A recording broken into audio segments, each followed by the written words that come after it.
Bonjour à tous, je suis ravie de vous accueillir aujourd'hui ici dans les Alpilles. Je m'appelle Julie Palesi, je suis responsable des réseaux sociaux chez Volvo Car France. Et pour nous, cette semaine chez Volvo, c'était vraiment un moment très important.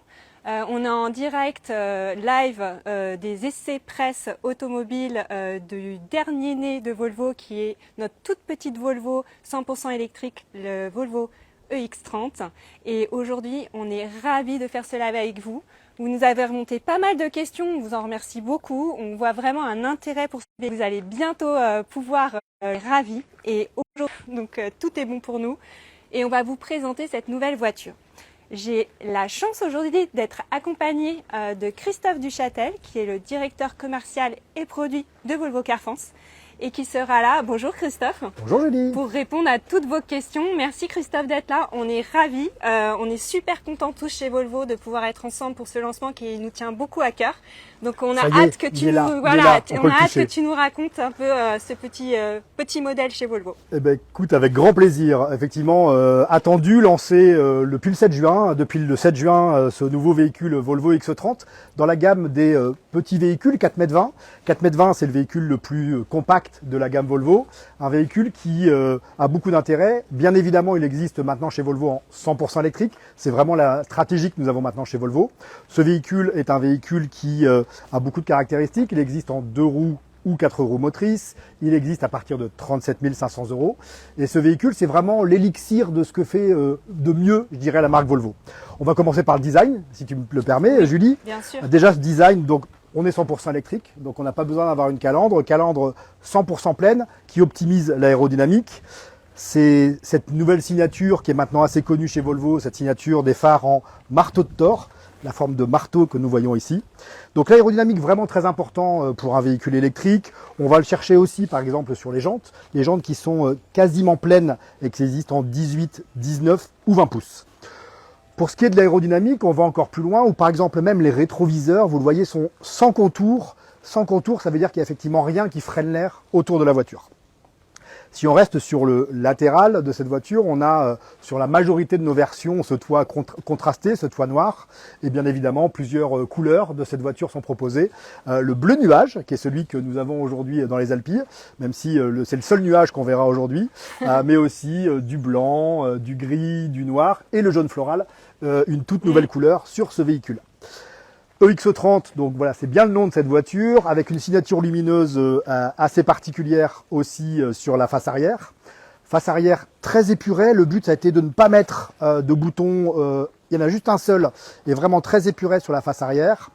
Le coffre fait 318 litres, il a aussi un grand espace sous le seuil de chargement qui permet de mettre le câble de recharge par exemple.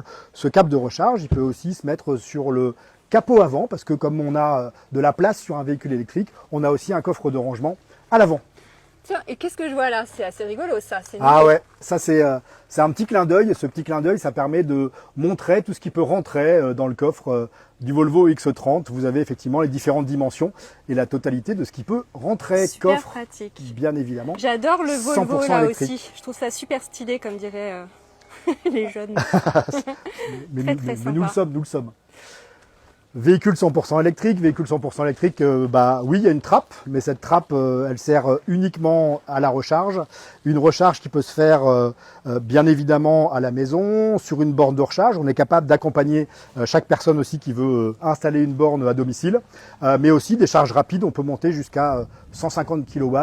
Ça veut dire globalement qu'on peut recharger la batterie en moins de 28 minutes. Donc effectivement, très facile d'accès et d'utilisation.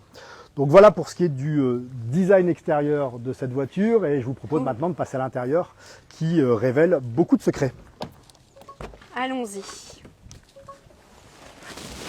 Alors, l'intérieur de cette voiture. Alors je vais d'abord parler des matériaux.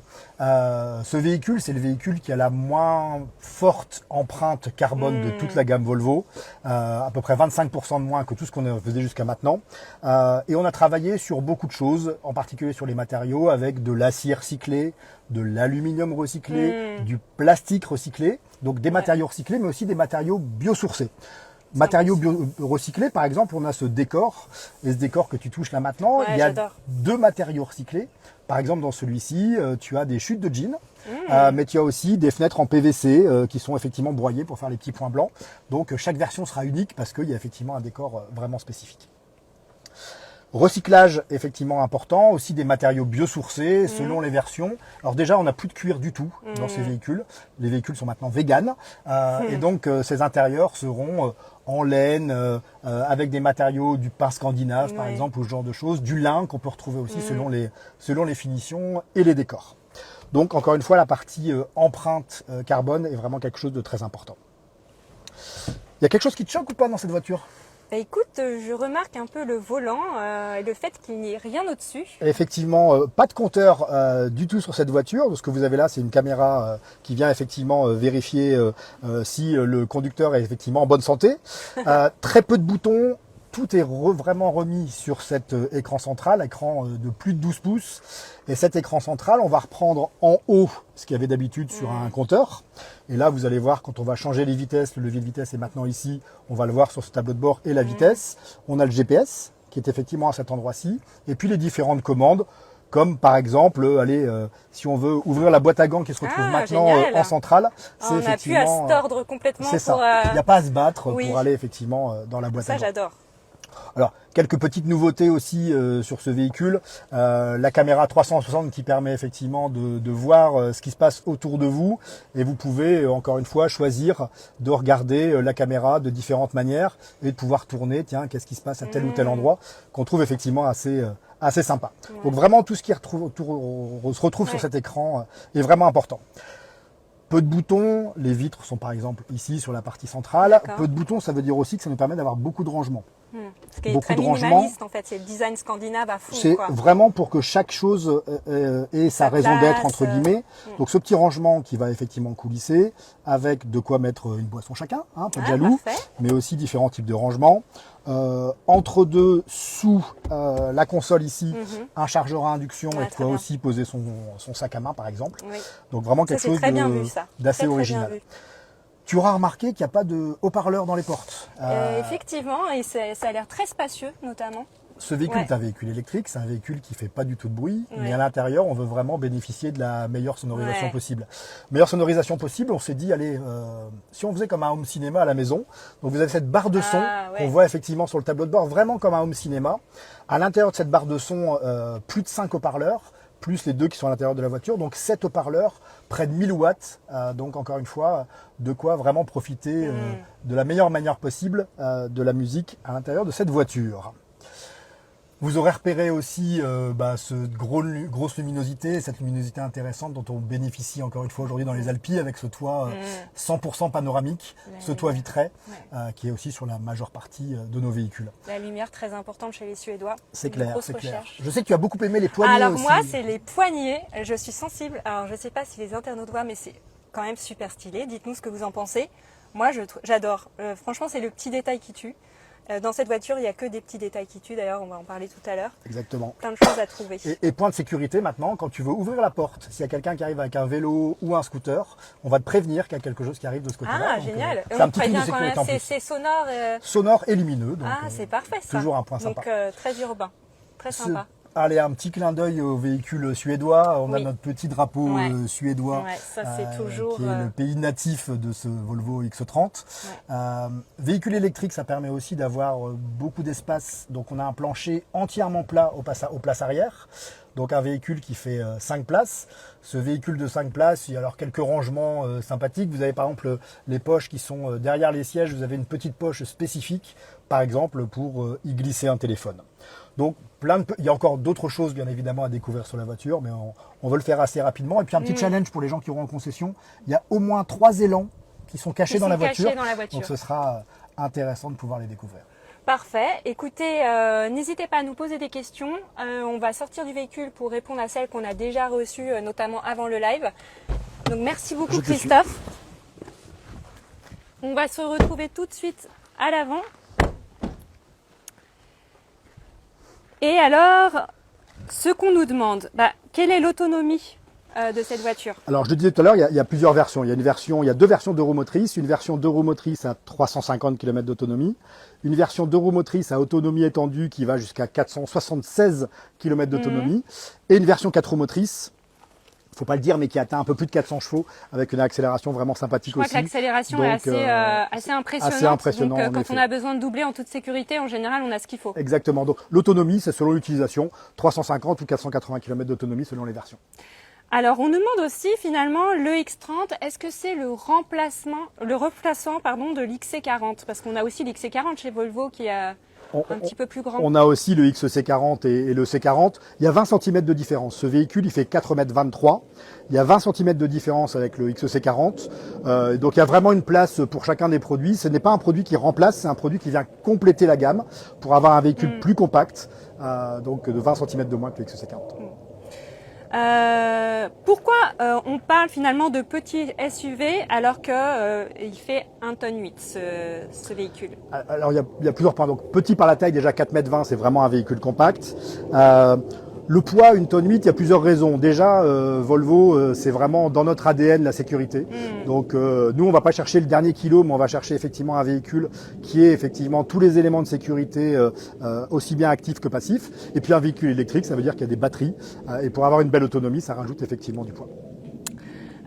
Pourquoi avoir fait le choix de la tablette à l'intérieur? Alors là aussi, la sécurité est très importante pour nous. Donc on a fait différentes études et on s'est rendu compte que sur une voiture de cette taille-là, regarder l'écran perturbe plus que de regarder sur le côté un écran central. Donc on a pu optimiser comme ça la partie sécurité et praticité dans la voiture. Et la tablette est amovible ou elle reste dans Non, la tablette de 12 pouces, elle reste effectivement en place, idéalement tournée vers le conducteur. On nous demande aussi s'il y a déjà une version cross-country qui est prévue. Tu veux déjà savoir ce qui arrive après? Bon, donc, ce véhicule, la version que vous avez là ici, est déjà en commande depuis le 7 juin. Juste pour information, il y a un peu plus de 3700 clients qui ont déjà, sans avoir vu la voiture, avoir commandé cette auto. Et il y aura d'autres versions qui arriveront au fur et à mesure, dont la version cross-country, un peu rehaussée, qui arrivera fin de cette année 2024. Est-ce qu'il y a un affichage tête haute dans le véhicule? Non. Sur ce véhicule-là, effectivement, nous l'avons sur les gammes 60, mais pas prévu parce qu'encore une fois, on a la bonne visibilité avec cet écran central. Alors, on nous a demandé aussi avant le live si on pouvait tracter le véhicule. Ça, c'est une question qui revient très souvent. Alors, si on pouvait tracter avec le véhicule ou tracter le véhicule, on peut faire les deux. Les deux mais oui, alors c'est assez rare d'ailleurs sur les véhicules électriques. Mais ce véhicule, le X30, peut effectivement tracter des remorques freinées entre 1000 et 1600 kg. Donc on peut par exemple traîner un vent sans aucun souci avec ce Volvo X30. On nous demande quelles sont les différentes selleries, parce que tu en as parlé un petit peu, mais on n'est pas rentré dans le détail et on a des internautes qui sont vraiment intéressés pour en savoir plus sur les selleries. Alors c'est vrai qu'il y a pas mal de combinaisons de couleurs extérieures dont je parlais tout à l'heure et de couleurs intérieures. Donc à l'intérieur, plus de cuir, mais on a un intérieur en laine, on a un intérieur qui s'appelle Céleste, celui qu'on a à l'intérieur, plutôt bleu, un intérieur peint scandinave, différents matériaux, toujours biosourcés ou recyclés, qui permettent d'avoir des ambiances vraiment très différentes à l'intérieur de la voiture. Et je crois qu'il y a des ambiances même lumineuses, c'est ça à l'intérieur? Oui, on peut aussi adapter pour le soir son ambiance lumineuse. Vous pouvez régénérer par exemple un ciel suédois ou un coucher de soleil dans la lumière. Oui. C'est assez sympa, c'est assez rigolo. J'ai entendu même les sons, ils sont vraiment, c'est très très bien fait. Une aurore boréale à l'intérieur de la voiture, c'est possible. La gomme, slow life, tout ce qu'on aime chez Volvo. On voulait quand même que tu nous redises les couleurs des véhicules extérieurs qui sont proposés. Ok. Bon, donc celui-là, avec le soleil, on le voit moins, mais c'est le bleu nuage. Vous avez ensuite le blanc, le gris brume, donc il y a un gris assez léger, le noir, donc noir qui est aussi avec le toit noir, et puis le jaune floral, la couleur qui est uniquement existante sur ce Volvo X30. Quelles sont les solutions de recharge? Ça, c'est un point important. Pour nous, un véhicule électrique, il faut qu'on en traite un peu l'écosystème. Donc, on vous propose dans les concessions Volvo des solutions de recharge à domicile, à professionnel, en appartement ou en maison. Donc ça, effectivement, on est capable de vous accompagner pour vous faire installer votre borne de recharge chez vous. Et puis, on fournit aussi une carte de recharge qui vous permet de vous recharger sur la route ou sur autoroute quand vous faites des grands déplacements. On nous demande aussi quel est le prix, dans le sens tu peux développer un peu au niveau des finitions, etc. Oui. Alors, il y a une fenêtre de prix qui va aller entre 37 500 € et un peu plus de 55 000. Globalement, le prix moyen de ce qui se vend sur ce véhicule, c'est aux environs de 42 000 euros. Pour ce véhicule électrique avec cette grosse autonomie. N'hésitez pas d'ailleurs à aller sur notre site internet volvocars.fr et de configurer votre voiture. Comme ça, vous aurez encore plus d'informations très personnalisées. Et puis, n'hésitez pas à aller l'essayer, hein, parce que depuis le mois de janvier, ça y est, ces véhicules sont dans nos 120 concessions de France. Donc, c'est le moment d'aller effectivement essayer la voiture. Vous devriez en voir dans la rue, là, en ce moment. Ensuite, on nous demande si elle est bien en 4 roues motrices. Alors, elle est dans les deux. Donc, la version 2 roues motrices est en propulsion, mais qui est très bien gérée en termes électroniques. Et puis, il y a une version 4 roues motrices, la plus puissante, avec un moteur à l'avant, un moteur à l'arrière. Donc, le choix, 2 roues motrices ou 4 roues motrices. Parfait. Écoute, on a répondu normalement à toutes les questions. N'hésitez pas à continuer de nous en envoyer. Il n'y a pas de souci, on continuera sur nos réseaux sociaux à répondre à toutes vos interrogations. Nous-mêmes, on apprend beaucoup sur le produit, donc on est complètement ouvert sur le sujet. Et l'idée, c'est d'être le plus transparent possible, donc n'hésitez pas. Et merci Christophe d'avoir joué le jeu, d'avoir été là avec nous pour répondre, parce que c'est pas un exercice facile en live. Et on vous dit un grand merci et à très vite sur nos réseaux sociaux. Merci. Au revoir. Au revoir.